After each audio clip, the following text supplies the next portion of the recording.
Got a new one here today, the Sonicwake 36. They've just come into Australia. This is probably one of the first ones we've got over here. We're always a little bit behind America in getting these new products out, but I've actually done pretty good with this one because it's only been available for a couple of weeks and in America, and that's actually pretty good. I remember the Blackjack 42, we were about 6 weeks behind everyone else. Anyway, that's what we got, the version 3. I hope that's not the colour that they sent. I'm hoping it's this one. Actually not a red boat guy. It's not really what I'd prefer, but I mean, out of that and this weird kind of colour between yellow and green, I don't know, didn't really appeal to me. Either go all yellow or all green. Okay, we got the red one. It actually looks better than I thought it was going to look, to be quite honest. Well, I can tell you off the bat, the first thing I notice about this is it's heavy. It's way heavier than, oh yeah, way heavier than the old version 2, that's for sure. I guess it's the material. Perhaps this is a thicker material. It's pretty normal. The Spectrum SLT3, just the basic things on there, which is all you need. Anytime there's not a digital screen to look at and toggle through, I'm happy. Alright. First thing I notice is the outlets. The holes in those outlets are tiny, aren't they? I mean, you can have as big a tube as you want, but if the hole in the outlet is small, that's what the flow is governed by. It's actually a nicer looking boat than I thought it was going to be. The red with the yellow kind of sets it off. That's quite nice. It's got the replaceable nose people are talking about. There we go. Some kind of clip type arrangement on the bottom there. Hex head bolts to take that off. It's obviously, the joint is underneath the sticker there, so I can't just pull that off without putting a slit through the sticker. Let's see what the bottom looks like. As I'm holding it, as I'm grabbing it like this, I can feel how sharp that is. Wow, that's really sharp for a plastic boat. That's really good. I didn't expect that. This one here is even sharper. It's like something come out of a carbon fiber mold. Let's see how straight it is.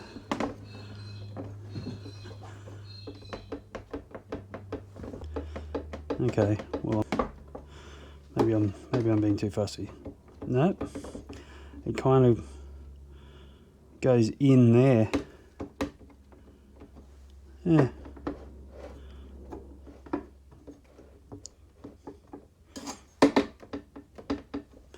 I don't know. You can see the little plug from the mold there. It's probably not going to make any difference. Obviously, you could fill it if you wanted to. Wow, when this thing's got 2 batteries in it, it's going to be quite heavy. So we have push and turn locks now. Push locks. With the old ones, if you wanted to put these on here, which I did with my last one, you had to cut a piece out here. Just cut a piece out, get to the bottom of the bolt you'll put, or the lock you're putting in, so you get to the nut and then glue it back in. So a lot of people used to ask me, how did I put hatch locks on the version 2? So that was that. It's got a big prop on it compared to the other one that was around the 40mm mark. It's got to be near 50. It is. Yeah, it's a touch under 50, so I think that's the size prop they put on the Super Sonicwake, the 49 one. I can see from the pitch there, it's a 1.4. It's got a lot of tongue on there. You could definitely take some of that off, and that would help with top end for sure. It's got the cool new battery tray that they're using in the other boats now. I like that.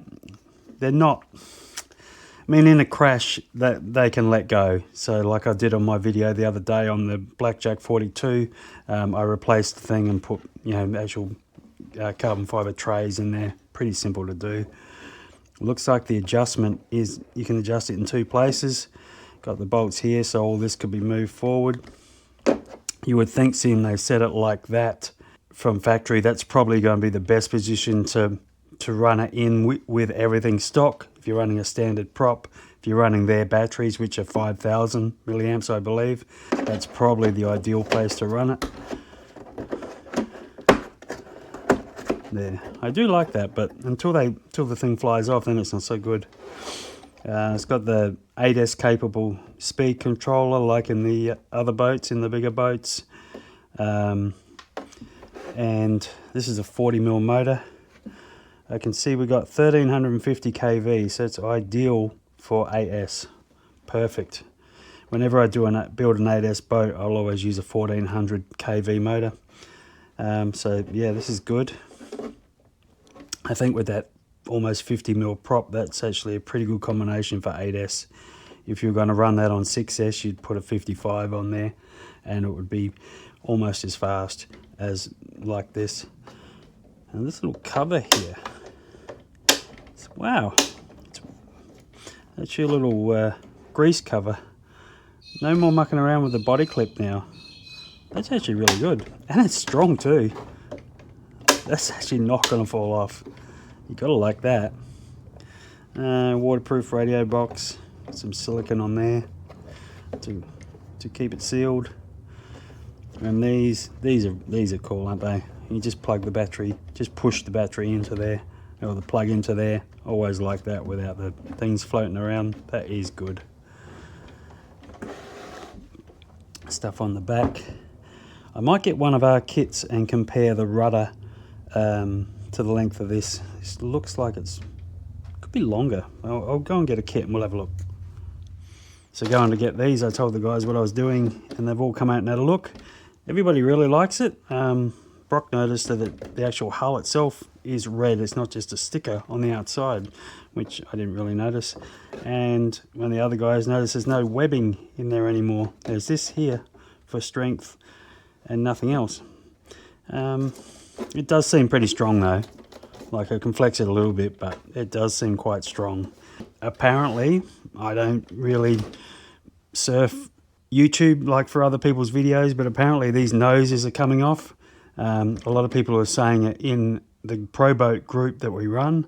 When these noses come off in a big crash, there is foam in there, but the foam is not glued to the front here, and so they're losing the fronts. So there you go. I didn't know any of that. Now, let's see. So this is one of the kits that we sell for the version 1, version 2, version 3 now. 100mm it is. Pretty sure the first ones were, I think they were 105, and the second one, the version 2, was 95. So we've got this at 100. So that's 100mm too. Just because it was skinnier, it kind of looked longer. So it's the same length.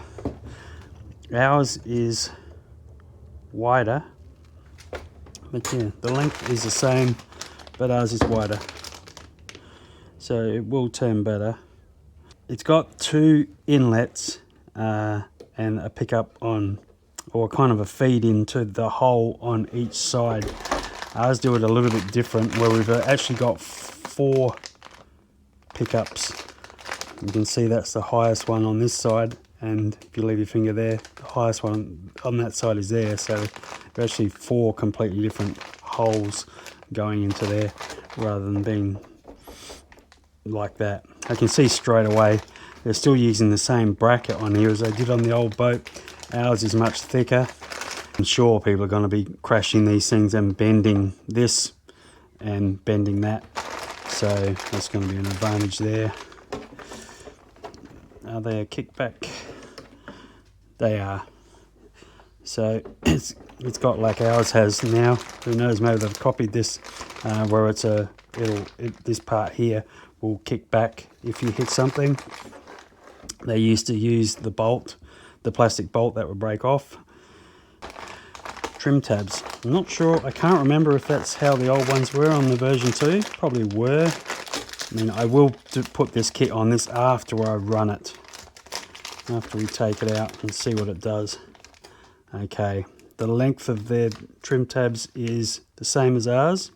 Maybe a touch less, only by a few millimeter. Not quite as wide though. You can see ours are about that much wider. Term fins. Ours are a little bit bigger. And strut. I don't think it's got adjustment. Oh, it won't have adjustment actually, because that tube there probably comes right up to here. So there's no way you would be able to adjust that. When you change to our Stinger, you need to trim that tube so that you can actually move it up and down, change the angle. But anyway, that's for another video. Like I said, I'll take this out today. We'll see what it does, and then bolt all this stuff on later. Just the thing that I noticed first out the box, you can just see the difference in the outlet that we would be putting on. Look at the size of that hole compared to ours. I think in stock form, it's probably not going to run hot. You know, if you keep everything the same, nothing's going to need to be changed, probably. And it has a cool little drain plug. That's always handy. All right, let's take her out, see what she does.